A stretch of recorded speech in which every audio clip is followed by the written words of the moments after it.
Сточарите и собствениците на миленици ги демна опасноста од карлежите, со оглед на високите пролетни температури. Заканата од паразитите е се повеќе присутна, што значи шетањето на милениците по парковите, доколку истите не се заштитени, за нив представуваат сериозна закана. Впивањето на крлежите под кожата доведува до ослабување на организмот на животното, практично исцицување на крвта и инфекции кои едноставно во понатамошниот период завршуваат и фатално.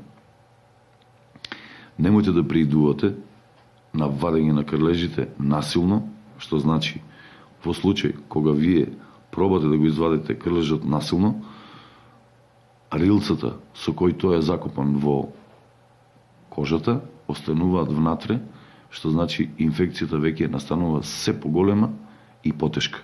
Меѓутоа, превенцијата се состои од хигиената и средувањето на околината, но како да ги заштитиме миленичињата и себе си од карлежите? Да си ги заштитите вашите љубимци со тоа што пред нанесувањето на ампулите кои едноставно представуваат заштита од ваквите инсекти, треба да се направи капење со средства кои се при нанесувањето ги симнуваат крлежите од телото на единката, а после тоа доваѓа до заштита, односно со самото нанесување на ампулата, заштитата трае негде од 3 до 5 месеци.